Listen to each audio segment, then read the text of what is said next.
ஓம் ஸ்ரீ சாய்ராம்.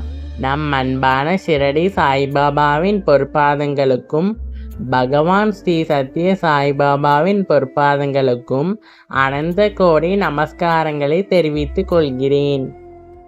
இந்த பதிவை பார்க்கும் அனைத்து சாய் சகோதர சகோதரிகளுக்கும் பாபாவின் ஆசீர்வாதம் கிடைக்க மனதார பிரார்த்தனை செய்கிறேன். பகவான் ஸ்ரீ சத்ய சாய்பாபாவின் அருளுரை. கடவுள் மட்டுமே நமக்கு என்னென்ன பொக்கிஷங்களை வழங்க முடியும். பகவான் இன்று நமக்கு அன்புடன் நினைவூட்டுகிறார். எப்போதும் கடவுளிடம் அவரது அருளுக்காக பிரார்த்தனை செய்யுங்கள்.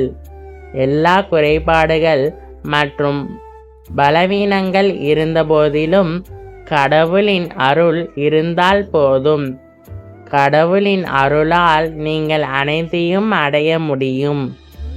கடவுள் மீது உண்மையான நம்பிக்கை அனைவருக்கும் அவசியம். அமைதியும் மகிழ்ச்சியும் கடவுளிடம் மட்டுமே கிடைக்கும் என்பதை நினைவில் கொள்ளுங்கள். கடவுளை தவிர வேறு யாராலும் அமைதியையும் மகிழ்ச்சியையும் கொடுக்க முடியாது. சிலர் கடவுள் மீது நம்பிக்கை இல்லை என்று கூறுவார்கள். அப்படியானால் அவர்களுக்கு பிசாசின் மீது நம்பிக்கை இருக்கிறதா?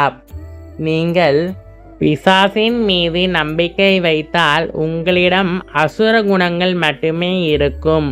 உயர்ந்த அமைதி மற்றும் பேரின்பத்தின் இருப்பிடமான கடவுளை மறந்து பலர் எப்போதும் அற்பமான உலக விவகாரங்களில் மூழ்கிவிடுகிறார்கள்.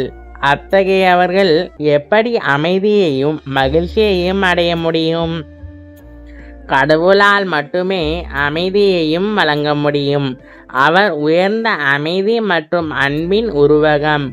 ஒரு தாய் சில நேரங்களில் கோபப்படலாம், ஆனால் கடவுளின் அன்பு மாறாது. இருப்பினும் உங்களை பெற்றெடுத்த உங்கள் தாய்க்கு நீங்கள் நன்றியுள்ளவர்களாக இருக்க வேண்டும். அதன் காரணமாக நீங்கள் கடவுளை அறிய முடிகிறது. ஆனால் கடவுளின் நாமத்தை விட பெரிது எதுவும் இல்லை.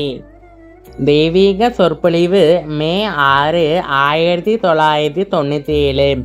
கடவுளிடம் மகிழ்ச்சியை மட்டும் தரும்படி ஜபிக்காதீர்கள். அது முட்டாள்தனமாக இருக்கும்.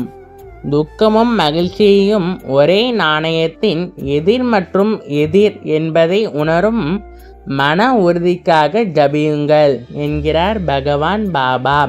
பகவானின் அற்புத செய்தியை கேட்ட அனைவருக்கும் நன்றி. நல்லதே நினைப்போம், நல்லதே நடக்கும். ஜெய் சாய்ராம்.